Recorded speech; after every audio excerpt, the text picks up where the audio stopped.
दोस्तों, दुख एक ऐसा भाव है जिसे हर इंसान ने कभी ना कभी महसूस किया है। यह एक ऐसी भावना है जो हमारे जीवन में कई तरह से आ सकती है। हमें शारीरिक या मानसिक चोट हो सकती है, हम किसी प्रियजन को खो सकते हैं, या हम अपने जीवन में सफलता प्राप्त करने में असमर्थ हो सकते हैं।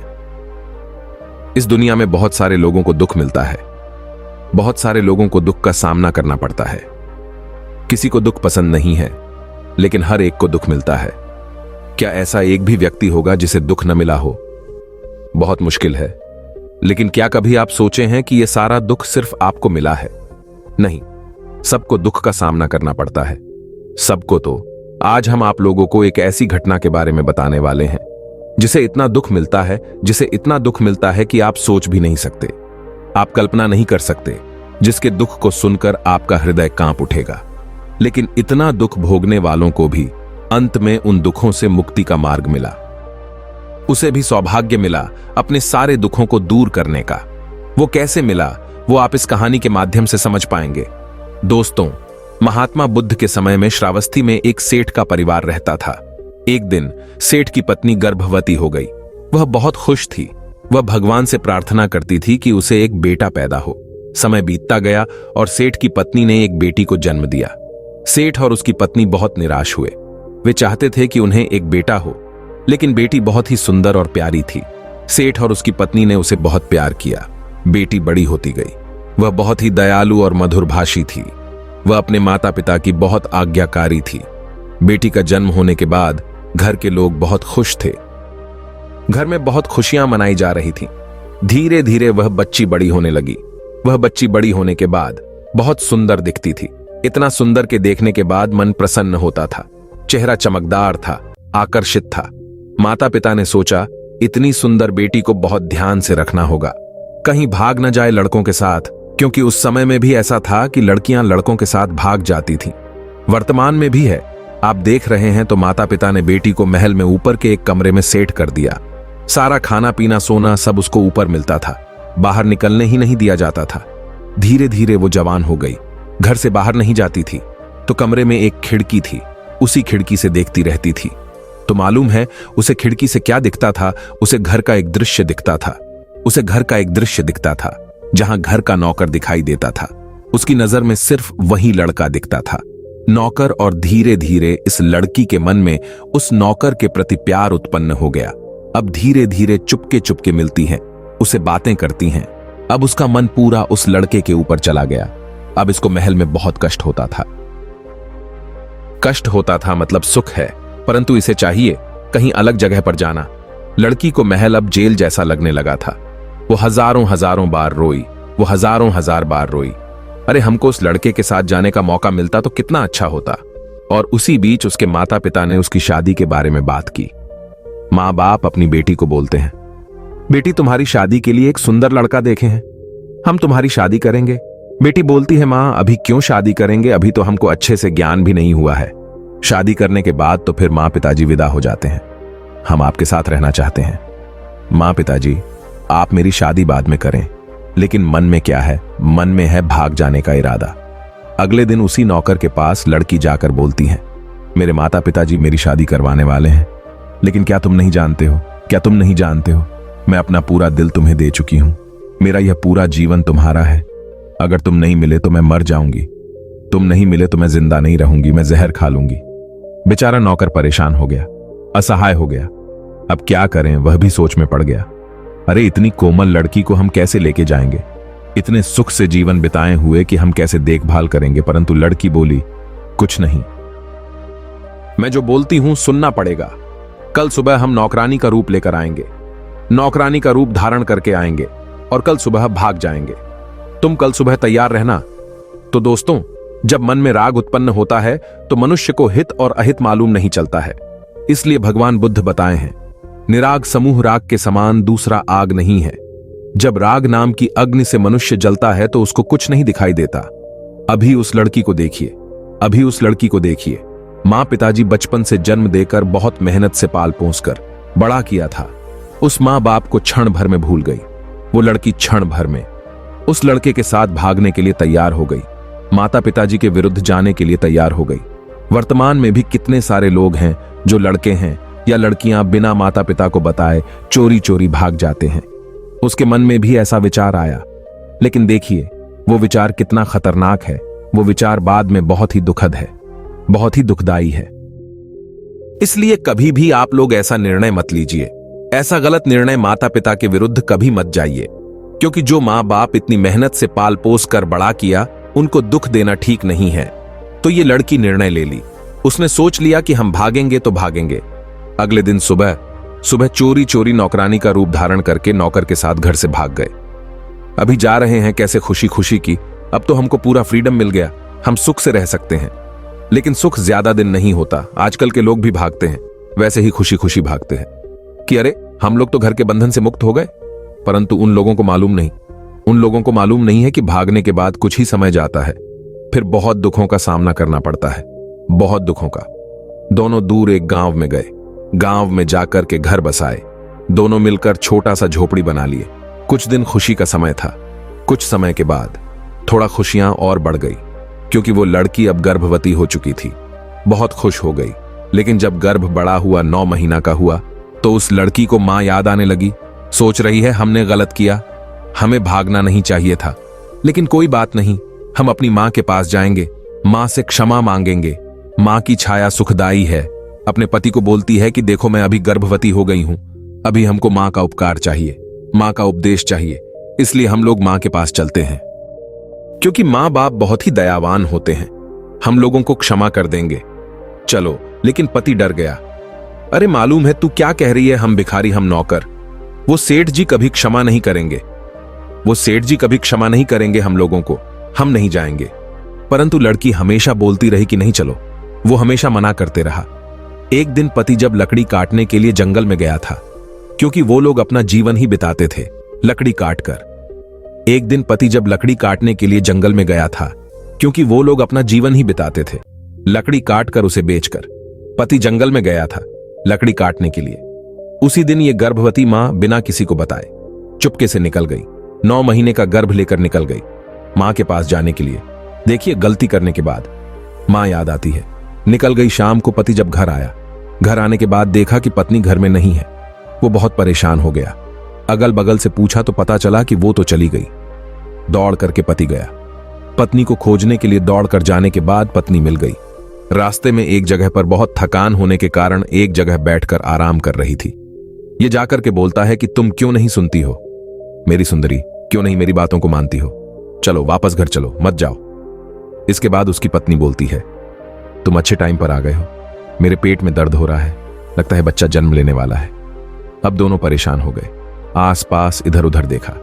एक छोटी सी झोपड़ी थी। झोपड़ी में गई। बहुत दुख के साथ बच्चे को जन्म दिया। बच्चे का जन्म होने के बाद दोनों खुश, दोनों बहुत ही हैप्पी हो गए। सोचा अब जरूरत नहीं है सेठ के घर जाने के लिए, चलो हम लोग झोपड़ी में चले जाते हैं। अपने गांव में दोनों वापस चले गए। कुछ दिन खुशी से रहे। कुछ समय के बाद दूसरी बार फिर गर्भवती हो गई। अब बोलती हैं इस बार तो नहीं, इस बार तो मां के पास जाना ही होगा, इस बार कुछ नहीं, हम तो मां के पास जाएंगे। परंतु पति तैयार नहीं होता है। कैसे होगा, कितना बड़ा अपराध किया है, बिना माता पिता को बताए लेकर आया है। पति बोला कुछ भी हो जाए हम तो नहीं जाएंगे। फिर एक बार वैसा ही हुआ। चुपके से जब वो गया था लकड़ी काटने के लिए, पत्नी फिर निकल गई। एक छोटा सा नन्हा सा बच्चा भी है और एक गर्भ में भी। बैलगाड़ी नहीं, सवारी नहीं, कोई साधन नहीं, पैदल निकल गई। शाम को पति आया, देखा घर में पत्नी नहीं। वह समझ गया जरूर चली गई होगी। दौड़कर पीछा किया। दौड़ रहा है, दौड़ रहा है, दौड़ रहा है। बहुत दौड़ने के बाद मिल गई। फिर पति बोलता है अरे तुम क्यों नहीं मेरी बात मानती हो, चलो वापस घर चलो। पत्नी बोली नहीं, इस बार कुछ नहीं, हम नहीं जाएंगे तो नहीं जाएंगे। दुनिया का कोई भी व्यक्ति हमें नहीं रोक सकता। पति सोचा इस बार रोकना मुश्किल है, ठीक है हम भी चलते हैं, चाहे मारे चाहे जो करे, अब जाना ही पड़ेगा। दोनों निकल गए। शाम हो गई। आकाश में काले काले बादल छा गए। मां को समझ आया, यानी उसकी पत्नी को, कि आकाश में बादल छा गया, जरूर बारिश होने वाली है। अपने पति से बोलती है कि अरे देखो लगता है बारिश होने वाली है। बारिश में भीगना मेरे लिए अच्छा नहीं है, क्योंकि हम गर्भ से हैं, हमारा छोटा बच्चा भी भीगेगा। इसलिए तुम जाओ, जाकर कोई बड़ा पत्ता लेकर आओ ताकि उससे बच सके, बच्चा भी पानी से बच सके। तो पति गया बड़े पत्ते की खोज में। बड़े पत्ते खोज रहा है, सारे जंगल में छोटे छोटे पत्ते हैं और बारिश शुरू हो गई। बारिश तेज होने लगी। बारिश तेज होने के बाद उसका पति अचानक से घबरा गया। भारी बारिश होने लगी। इधर उधर दौड़ दौड़ कर देखने के बाद एक बड़ा पत्ता वाला पेड़ दिखाई दिया। जल्दबाजी में था, दौड़ करके गया पत्ता तोड़ने के लिए, लेकिन दौड़ करके जाने के बाद एक नाग के सिर पर अपना पैर रख दिया। उसे मालूम नहीं है, उसे तो सिर्फ पत्ता दिखाई दे रहा है। अब नाग ने उसे डस लिया। डसने के बाद उसके विष के प्रभाव से पति गिर गया और वहीं पर मर गया। अभी उसकी पत्नी भीग रही है। बारिश तेज हो रही है। पेट में दर्द भी हो रहा है। बच्चे के जन्म का समय आ गया। अब वह रो रही है, चिल्ला रही है, कहां गया हमारा पति? वो जानता है कि हम कष्ट में हैं। कहां गया? उसकी आवाज सुनने वाला कोई नहीं है। बारिश में भीग रही है। एक छोटा सा बच्चा भीग रहा है। पेट में दर्द शुरू हो गया है।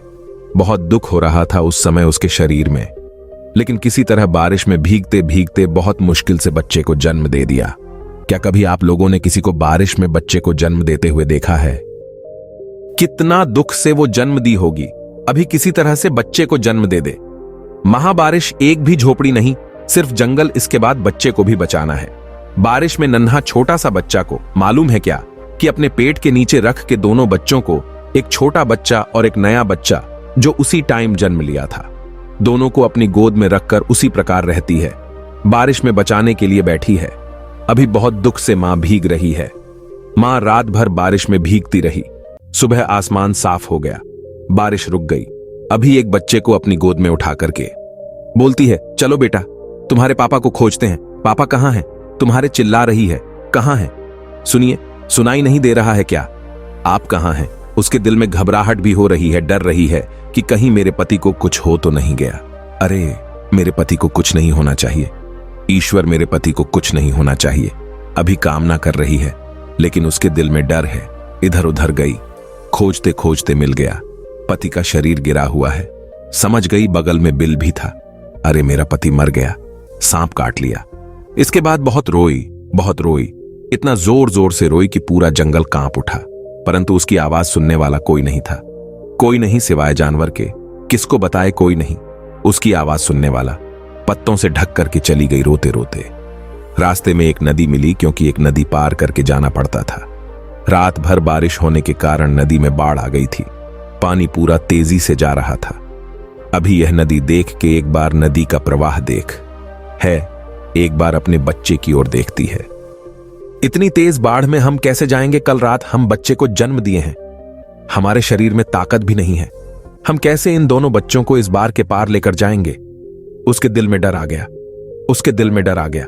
फिर वो जो बड़ा बच्चा था, थोड़ा चल सकता था, उसको इसी ओर बैठाकर बोलती है, मेरा प्यारा मुन्ना, हम तुम्हारे छोटे भाई को उधर रख कर आते हैं, तब तक तुम यहीं रहो, रोना मत। प्यार से बोलती है। बेटे के माथे पर चूम करके रख के चली जाती है। नदी के उस पार धीरे धीरे धीरे धीरे, क्योंकि शक्ति नहीं है उसके शरीर में। कल रात बच्चे को जन्म दी है, इसके बाद लेकर के गई। छोटे बच्चे को रख दी नदी के उस पार। रखकर बोलती है, मेरे प्यारे बच्चे, तुम यहीं रहो, रोना मत, हम तुम्हारे भाई को लेकर आते हैं। अब वो गई वापस और नदी पार करते समय वो नदी के बीच में आ गई। नदी के बीच में आते ही उसे कुछ सुनाई दे रहा है। क्या? चील की आवाज वो देखती है। छोटे बच्चे के चारों तरफ एक चील मंडरा रही। समझ गई, अरे मेरे बच्चे को ये चील खाने के प्लान में है। वह जोर जोर से बोलती है, चील भागो भागो, चीखती है, चिल्लाती है चील को भगाने के लिए, परंतु चील नहीं भागी। धीरे धीरे मंडराते मंडराते बच्चे को अपने पंजे में उठाकर लेकर चली गए। वह चिल्लाती रह गई, चील नहीं सुनी, और पीछे मुड़कर जब देखती है तो दिखाई दे रहा है उसका दूसरा बच्चा नदी में कूद गया है और सिर्फ उसका हाथ पानी के ऊपर दिखाई दे रहा है। ये तुरंत दौड़ी अपने बच्चे को बचाने के लिए दूसरे बच्चे को, लेकिन नहीं बचा पाई। पानी के प्रवाह में चला गया। क्यों? क्योंकि दूसरा बच्चा ऐसा सोचा, मेरी मां मुझे बुला रही है, बच्चों को ज्ञान नहीं है, मां बुला रही है, तो नदी में कूद गया। दूसरा बच्चा उसकी आंखों के सामने पानी में डूबकर मर गया। अभी वो नदी के पार आई, रो रही है, रो रही है, रो रही है, रो रही है, इतना रो रही है कि उसकी आंखों में आंसू खत्म हो गए। रोने के लिए आंसू नहीं बचे। कितना दुख हुआ होगा सोचिए। पिछले दिन अपना पति मर गया, आज उसकी आंखों के सामने दोनों बच्चे मर गए। कितना दुख हुआ होगा, आप इसका अंदाजा भी नहीं लगा सकते। किसी के जीवन में पति मरता है, पुत्र मरता है, बहुत रोते हैं, लेकिन 3 एक साथ मरना कभी आप सोचे हैं? उसके दुख का अंदाजा कितना हुआ होगा। बहुत रोई, रोते रोते जब सोची अब कहां जाएं, अपनी मां के पास जाना चाहिए। अभी वो शहर में जा रही है। शहर में जाते समय धीरे धीरे उसको याद आ रहा है, धीरे धीरे उसको याद आ रहा है कि इसी रास्ते से हम भागे थे। पूरा उसको याद आ रहा है। फिर शहर में जाकर एक बूढ़े दादा से पूछती है कि क्या आप जानते हैं कि उस फला सेठ जी का घर कहां है? तो बूढ़े दादाजी बोले कि बेटी क्या बताएं, बेचारे सेठ जी के परिवार में बड़ी दुर्घटना हो गई। कल रात जो बारिश हुई थी ना, तो उसी बारिश और तूफान से एक बड़ा पेड़ सेठ जी के महल पर गिर गया। उसके कारण सेठ जी की पत्नी और उनका एक बेटा तीनों मर गए। वो जो चिता दिखाई दे रही है, 3 चिताएं जल रही है, वो तीनों चिता उन्हीं लोगों की है। ये कुछ नहीं बोलती है। धीरे धीरे उस चिता के पास गई, जाकर के जीता की ओर देख रही है। अभी उसकी आंखों में आंसू नहीं है। रोने के लिए कैसे इतना दुख बर्दाश्त करेगी, कैसे? उसको अब सब कुछ याद आ रहा है। मरा हुआ उसका पति उसको याद आ रहा है। उसकी आंखों के सामने उसका पति मर गया। मरा हुआ रूप दिखाई दे रहा है, स्कैनिंग हो रही फिल्म के जैसा, और उसकी आंखों के सामने दिखाई दे रहा है अपने बच्चे को चील उठाकर ले गई। वो दिखाई दे रहा है एक बच्चा नदी में डूबते हुए मर गया। वो दिखाई दे रहा है, और परिवार का, माता पिता का, भाई का चिता सब दिखाई दे रहा है। दुख बहुत ज्यादा हो गया। दुख इतना ज्यादा हो गया कि उसको अब होश नहीं है, होश खत्म। दुख शोक इतना ज्यादा हो गया कि उसका दिमाग काम नहीं कर रहा है। पागल जैसी हो गई। अभी रोते रोते सड़क पर जाने लगी। बोलती है मेरा बेटा मर गया, मेरा पति, मेरे माता पिता मर गए। ऐसे रो रो कर बोलती जाती है, परंतु कोई सुनने वाला नहीं था, कोई नहीं। इतनी बेहोश हो गई, इतनी पागल हो गई कि वस्त्र नहीं, निर्वस्त्र हो गई, वस्त्रहीन हो गई, उसे होश नहीं। इस प्रकार वह निर्वस्त्र होकर के रास्ते रास्ते पर दुख भोगती भटकती रही। कितना दुख मिला देखिए। उसी दिन अगर वह नहीं भागती, तो यह दुख का सामना करना पड़ता। इसी प्रकार दुख भोगते भोगते रोते हुए एक बार इसको एक अच्छे महान व्यक्ति का दर्शन हुआ। एक दिन भगवान बुद्ध श्रावस्ती के जेतवन आश्रम में प्रवचन दे रहे थे। तो प्रवचन देते समय अचानक कुछ लोग किसी को रोकने का प्रयास कर रहे। भगवान बुद्ध बोलते हैं उसे मत रोको, उसे आने दो, वो आई बिल्कुल नंगी, वस्त्र नहीं है। भगवान बुद्ध उसे बोले बहन होश में आओ। भगवान बुद्ध की वाणी सुनते ही उसको होश आ गया। अरे मेरा वस्त्र कहां है? इतने सारे लोग शर्म के मारे अपने हाथों से अपने छाती को ढक लेती है। तब एक उपासिका एक बड़ा सा चादर उसको देती है। वो चादर से अपने शरीर को ढक लेती है। ढक करके बोलती है भगवान मेरी मदद कीजिए, मेरी मदद कीजिए। मेरा पति मर गया, मेरी आंखों के सामने। मेरे बच्चे को चील उठाकर ले गई, मेरी आंखों के सामने पानी में डूबकर मर गया। मेरे माता पिता और भाई की चिता मेरी आंखों के सामने जल रही थी। भगवान मेरे दुख का ठिकाना नहीं है। आखिर मुझे इतना दुख क्यों मिला? क्यों मुझे ही मिला? भगवान मुझ पर दया करें, मेरे दुख को मिटाएं। भगवान मुझसे अब और सहन नहीं हो सकता। भगवान बुद्ध बोले यह संसार ऐसा ही है। यह संसार दुख से भरा हुआ है। इस संसार में दुख ही ज्यादा मिलता है, सुख बहुत कम, बहुत ही कम मिलता है, बहुत कम। भगवान बुद्ध बोले इस संसार में सभी प्राणी कितना दुख भोगा है, उपमा भी नहीं बता सकते। इस संसार में मां मरने के कारण, पिता मरने के कारण, भाई बहन पति पत्नी मरने के कारण इतना रोया है व्यक्ति लोग कि उन आंखों से बहने वाले आंसुओं को जमा करेंगे तो वह आंसू कितना हो जाएगा कि पानी से ज्यादा आंसू हो जाएंगे। इसका मतलब हम लोग इस दीर्घ संसार में, इस लंबे संसार में इतना रोए हैं। मां पिताजी के मरने के कारण, भाई बहन पति पत्नी के मरने के कारण वो आंसू जमा करेंगे तो सागर का पानी कम पड़ जाएगा। इस प्रकार सभी लोग इतना आंसू बहाए हैं, परंतु ये कौन जानता है? बुद्ध लोग ही जानते हैं। भगवान बुद्ध कहते हैं इस लंबे संसार में चोरी करने के कारण, हत्या करने के कारण राजा लोगों से दंड मिलता था। पुराने जमाने में चोरी करने से मालूम है क्या होता था? सीधा गला काट दिया जाता था। भगवान बुद्ध कहते हैं गला कट जाने के कारण जो खून बहे हैं वो खून जमा करेंगे तो इस लंबे संसार में सागर के पानी से ज्यादा खून जमा हो जाएगा। कितना दुख मिला है, कितना दुख मिला है संसार के सभी लोगों को। यह सब दुख मिला है। आंसू जमा करेंगे तो सागर के पानी से ज्यादा, रक्त जमा करेंगे तो सागर के पानी से ज्यादा। लोग इस लंबे संसार में ऐसा दुख भोगे हम सभी लोग, लेकिन यह दुख खत्म हो गया है नहीं। जब तक संसार में जाएंगे तब तक दुख मिलता रहेगा, दुख मिलता ही रहेगा। लेकिन जरा सोचिए ये दुख कैसे खत्म होगा? प्रार्थना से नहीं, प्रार्थना से नहीं खत्म होगा, उसके लिए अनित्य भाव को समझना होगा। इस अनित्य भाव को समझने के लिए भगवान बुद्ध का धर्म, भगवान बुद्ध का ज्ञान समझना होगा, उसे बोध करना होगा, नहीं तो इन दुखों को दूर नहीं कर सकते।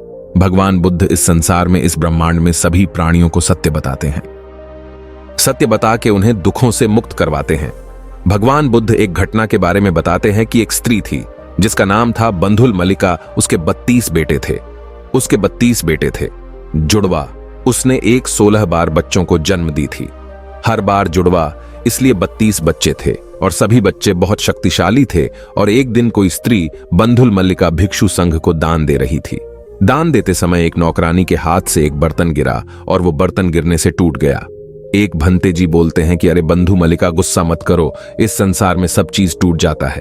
तब मालूम है क्या हुआ, उसी के कुछ मिनट पहले एक संदेश आया था। एक चिट्ठी आई थी कि उसके 32 बेटों को और उसके पति को मार दिया गया है, गला काट दिया गया है। परंतु वो चिट्ठी पढ़ती है, पढ़ करके रख लेती है। ऐसा संदेश सुनते हैं आजकल के लोग तो पागल हो जाते हैं। एक साथ 32 बेटा और पति को मार दिया गया। मतलब वो अचल रही, चंचल नहीं हुई, वो भोजन दान देती रही। उसी के बीच उस दासी से वह बर्तन उठता है। तब वह बोलती है कि भंते जी, आप ये चिट्ठी देखें। ये चिट्ठी, और चिट्ठी निकाल करके भंते जी को दे देती है।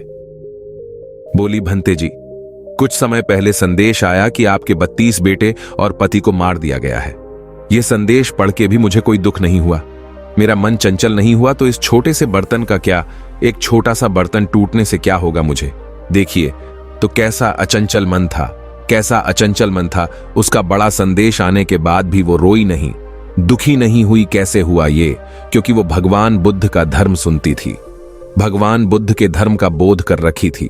वो जानती थी कि जो कोई भी व्यक्ति जन्म लेता है वह जरूर मरता है, कोई भी अमर नहीं है।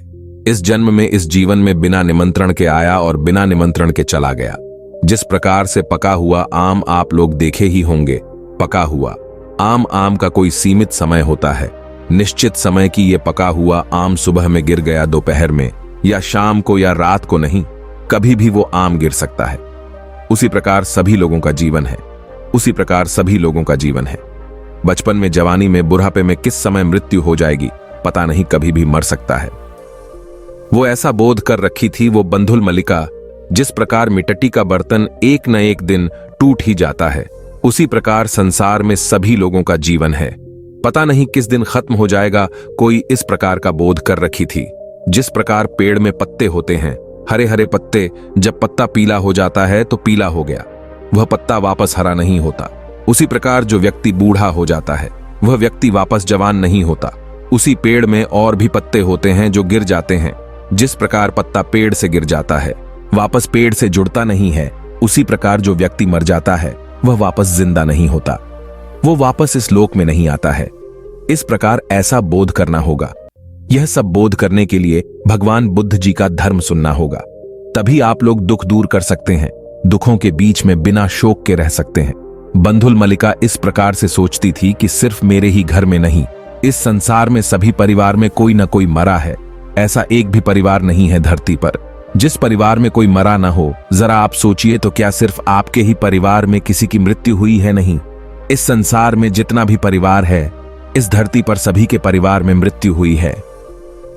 कोई व्यक्ति कितना भी रोए मरा हुआ कभी जिंदा नहीं होता है। कोई व्यक्ति कितना भी रोए मरे हुए व्यक्ति को सुनाई भी नहीं देता।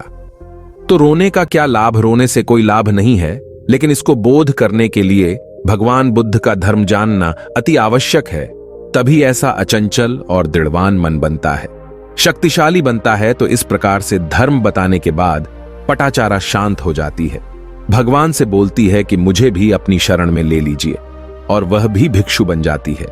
भिक्षु बनकर के धर्म का ज्ञान करके अरिहंत हो जाती है, सभी दुखों से मुक्त हो जाती है, भवसागर से पार चली जाती है।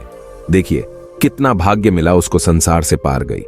जरा सोचिए, उसे अगर भगवान बुद्ध नहीं मिलते तो वो रोते रोते मर जाती। भगवान बुद्ध जैसा कल्याण मित्र मिलने के कारण उसका कल्याण हुआ। वर्तमान में कितने सारे लोग इस प्रकार दुख भोग रहे हैं, कितने सारे लोगों को ऐसा दुख मिलता है, परंतु आज भगवान बुद्ध नहीं है। लेकिन आज भी भगवान बुद्ध का धर्म अभी भी जिंदा है, भगवान बुद्ध जी का बताया हुआ धर्म अभी भी है।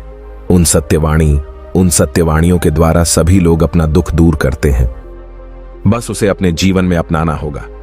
भगवान बुद्ध जिस प्रकार बताए हैं उस प्रकार मनन करना होगा, तब आप लोग भी इस शोक से, इन दुख से दूर जा सकते हैं, दुखों से मुक्ति भी पा सकते हैं। बंधुल मल्लिका को देखे, भगवान बुद्ध के धर्म के कारण ही बहुत बड़े दुख के बीच में भी सुख से रह रही थी। पटाचारा भी भगवान बुद्ध से मिलने के कारण अपने दुखों से मुक्त हो गई। इसलिए आप लोग भी इस सत्य घटना को अपने जीवन में अपना लीजिए। समझ लीजिए कि यही है स्वभाव, यही है संसार, दुख से भरा हुआ है, दुख से भरा हुआ। भगवान बुद्ध के धर्म पर चल करके अपने दुखों को मिटा सकते हैं। इसलिए यह धर्म या सत्य दूसरों को भी बताइए। दूसरों को भी सुनाने के लिए वीडियो को शेयर कीजिए, क्योंकि बहुत सारे लोग हैं जो शोक से युक्त, शोक से भरे हुए हैं। लेकिन अगर लोग यह धर्म सुनेंगे तो उन लोगों का शोक दूर हो जाएगा, शोक दूर हो जाएगा। संसार में सत्य बहुत कम सुनाई देता है। आप लोग जानते हैं, आप तो जानते हैं, इसीलिए यह सत्य सबको बताएं, दूसरों को भी सुनाएं। आप लोगों का सारा दुख मिट जाएगा। भगवान बुद्ध के आशीर्वाद से आप सभी लोगों को जो शोक है, जो दुख है, वह मिट जाए। यह धर्म का रास्ता प्रैक्टिस करते रहे और आप सभी लोगों को भी भगवान बुद्ध के आशीर्वाद से आप सभी को धर्म मनन करने का सौभाग्य मिले, दुखों से दूर होने का भाग्य मिले, खुश रहने का भाग्य मिले। हम यही प्रार्थना करते हैं कि आप सबका कल्याण हो, आप सबका मंगल हो, आप सभी लोग सदा सुखी रहे। तो ये थी आज की कहानी। दोस्तों, आपको कैसी लगी कमेंट करके जरूर बताएं, और पसंद आई हो तो प्लीज वीडियो को लाइक करें, शेयर करें, और चैनल पर अभी तक नए हैं, चैनल को सब्सक्राइब नहीं किया है तो प्लीज चैनल को सब्सक्राइब करें, बेल आइकन प्रेस कर ले ताकि आने वाले सभी वीडियो का नोटिफिकेशन सबसे पहले आपको मिले। वीडियो देखने के लिए बहुत बहुत धन्यवाद।